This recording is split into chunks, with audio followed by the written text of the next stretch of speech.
Welcome to America's Test Kitchen. Just kidding. So here I picked up this Nesco vacuum sealer. My Food Saver one, the motor was starting to go out on it. I've had it for a great number of years. These things work fantastic. I take care of my elderly mother, so I do all her shopping. And I buy in bulk to save her money, so these come in really handy to separate her food and packages all up for her so it doesn't get any freezer burn. This one's pretty nice. It has the dry and moist settings, which is normal, and then it has a double setting, which it'll give you a double seal.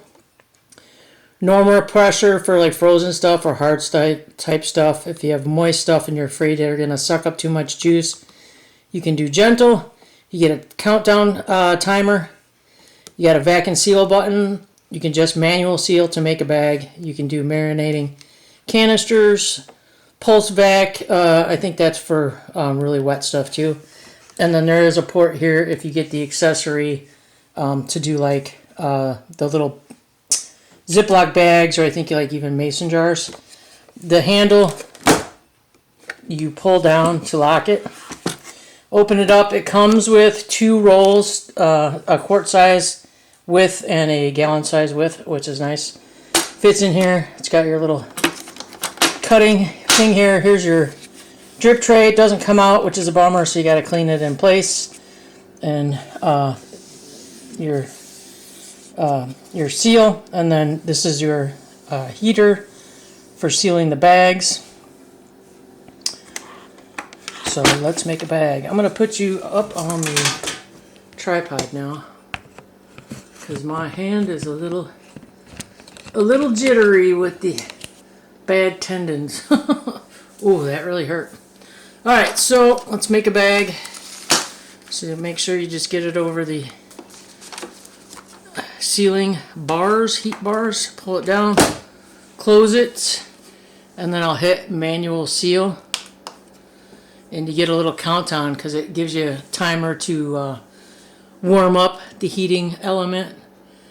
And then it'll start to seal and it'll count down and let you know when it's done. This is a little slower than my old vacuum sealer.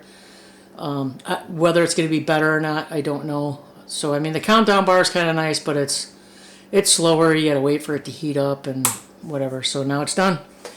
Unhook the bar. Nice one-handed operation, and you can see that it's sealed. And then you pull out for the length, like most vacuum sealers. Just run the little cutter. And there you go, perfectly cut. So, I'm going to stick a chop in here.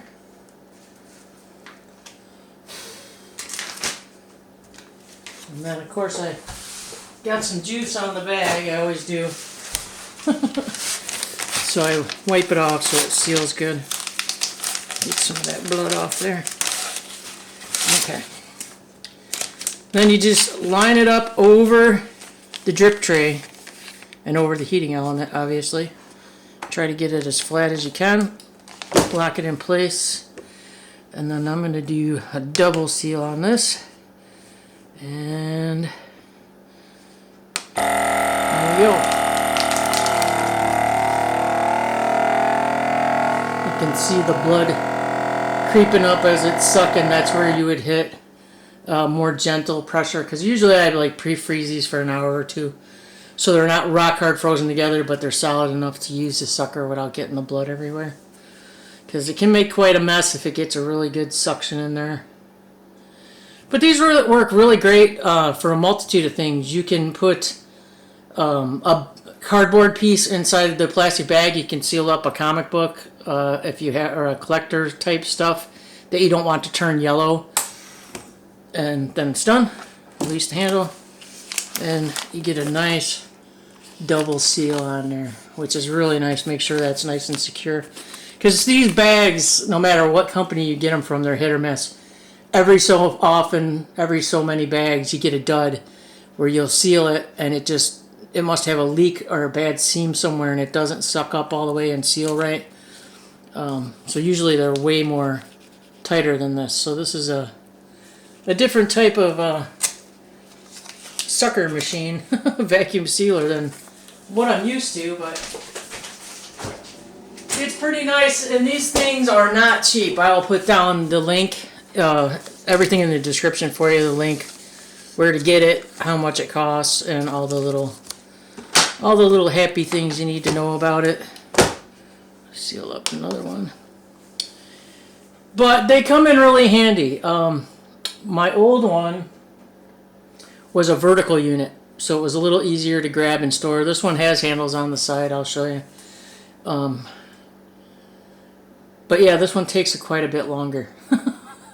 So my other one, you just stick it in there and go. I mean, you didn't have to wait for anything to heat up or count down or anything, but maybe this just helps to ensure that I get a good seal this time. So I did a double seal again. Pull this down. Nice double seal. These bags are a lot thinner than Food Saver bags too. So I'll definitely be using the Food Saver bags. But these are the rolls that came with it, so you got them for free, so why not use them? They say to leave 3 inches between whatever you put in here and the top. Whoa, so it has room to suck and seal. Not even gonna touch that. Okay, so it's a vacuum sealer. I mean, it's pretty self-explanatory, but thought you might want to take a look at it. Vacuum seal. See, that one sucked up really nice. It's kind of compressing on that meat. But yeah, these bags are much thinner, so I recommend, if you do get these, you can buy them in bulk too, so they're a little bit cheaper, is the actual Food Saver brand, because I think they're like triple ply or something. They're really good, because if you get stuff like with bones and stuff too, sometimes this thing will suck down so hard. At least my old one did. This seems to be a little gentler. It would suck down so hard and tight that the bones would poke the bag. So maybe this little gentler one is the way to go. I don't know. I guess we'll see if it keeps the air out of them or not. But it does a decent job. So far, so good.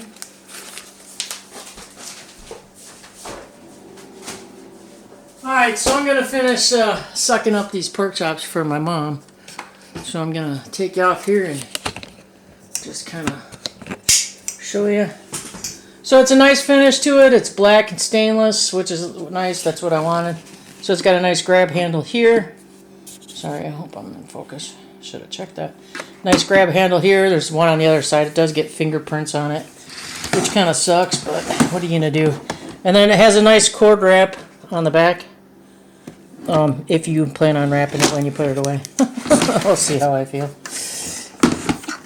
So I just thought I would share that with you, and I know I haven't put out videos for a while. Sorry about that. I'm actually going soon, within the next week or two, to have a procedure done to hopefully get my arms back. But I guess the recovery time's really long, which sucks, but we'll have to see. Alright, so my test kitchen counter here is all full of stuff. I did go on a security camera bender, so if you guys are interested in reviews on some off-brand name China security cameras, let me know, because I did find some really, really good ones, and I have a couple too that, you know, to stay away from. But at all different value price points as well, so at the high end and the low end of the scale, so to speak. So if you're interested in that and you want to see a video on any of those, let me know, and see if I get you some more videos out. Take care.